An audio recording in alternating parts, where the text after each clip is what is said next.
Todos os episódios terminam com um conjunto de dicas. A consultora Deloitte explica alguns aspectos práticos para as empresas que se candidatam a fundos europeus. Hoje temos connosco Ana Margarida Santos, Associate Partner da Deloitte.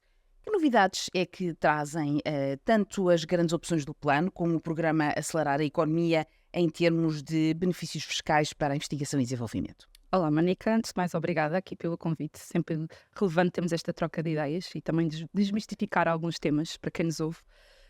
Relativamente ao programa Acelerar a Economia, diria que em termos de principais novidades estão muito centradas dentro do principal regime de apoio à AID, benefício fiscal, que é o CIFID.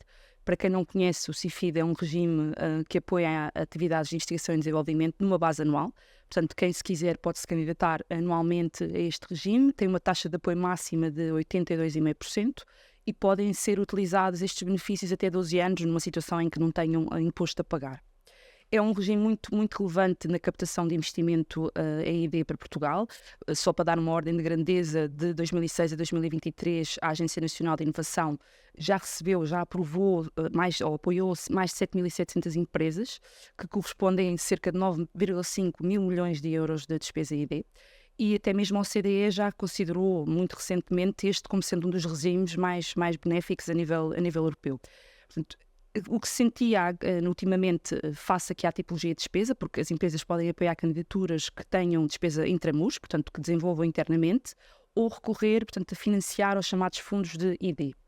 Dentro desta temática dos fundos de ID, que tem gerado aqui alguma controvérsia, exatamente, este programa Acelerar a Economia vem rever, dando um bocadinho um passo atrás daquilo que foram as últimas alterações do Orçamento de Estado de 2024, no sentido de tentar eliminar aqui alguns constrangimentos que os fundos têm tido na concretização e na colocação do dinheiro, tanto junto das empresas que fazem ID.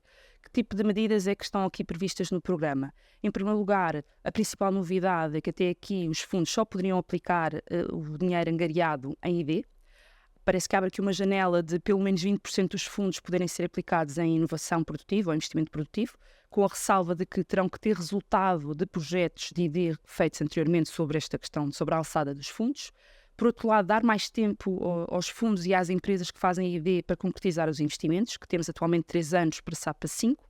E, por último, realçava um rácio que as entidades, para serem financiadas pelos fundos, têm que cumprir, que têm que ter um rácio de 7,5% de peso entre a ID no seu volume de negócios, e está prevista a redução para 5%. Achamos estas medidas interessantes para conseguir, de facto, conseguir concretizar, portanto, a entrada de dinheiro nas empresas.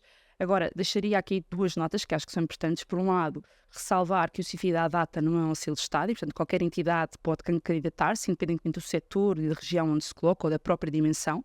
Convém garantir que se mantenha assim. Portanto, esta nuance do investimento produtivo pode trazer aqui algumas questões. E, por outro, eu diria que seria muito relevante garantir que o CIFID se mantivesse como esta ferramenta de captação de ID, despesa de ID para Portugal, nomeadamente por a prorrogação do seu período de vigência. Ele só está em vigor até 2025. Estávamos com esperança que o programa tivesse novidades sobre isso. Não trouxe. Esperemos que o Orçamento de Estado para o próximo ano venha a dar essa visibilidade, até para dar estabilidade a quem normalmente escolhe Portugal para realizar este tipo de investimentos. E esse passo atrás não colide de forma alguma com as preocupações que tinham vindo a ser levantadas, nomeadamente por parte da IGF, de abusos na utilização destes fundos? Eu acho que a controvérsia é um bocadinho essa, não é? Porque a IGF veio trazer aqui algum alerta. Aquilo que o Governo tem dito é que não, portanto, que não é um passo atrás, é alguma flexibilização das regras para garantir que o dinheiro chegue à economia, não é? Porque às tantas foram arrecadados muitos milhões. Portanto, e o que se quer garantir é que eles depois são aplicados na prática e que estimulem a realização de atividades de ID em Portugal. E que sejam aplicados da melhor forma. Porque, claro. Reconhece que essa pressa em obrigar a aplicação dos fundos nas empresas poderia resultar em más decisões de investimento? É isso. Portanto, eu acho que, acima de tudo, tem que haver alguma ponderação. Como em tudo, o bom senso deve prevalecer, não é? Portanto, eu acho que é isso que está neste momento a tentar ser realizado. Andou-se para trás com um conjunto de regras que têm criado aqui alguns entraves. É expectável que com estas medidas, não sendo altamente abertas, não é? Haja aqui continua a existir o controle. Portanto, com o bom senso, eu acho que se vai conseguir concretizar e ter aqui um bom efeito. E do seu ponto de vista, o que é era importante que na proposta de Orçamento de Estado viesse relativamente em termos ao CIFID, para além desta questão do prolongar o regime, o que é que acha que deveria também, poderia ser também melhorado ou aprimorado? Eu acho que assim, em termos de regras, a taxa continua a ser um benefício muito, muito relevante. Eventualmente, tentar dar uma taxa mais elevada de base, porque estamos a falar de uma taxa que tem uma taxa base de 32,5%, que depois pode ir até aos 82,5%, como medida de atração de investimento.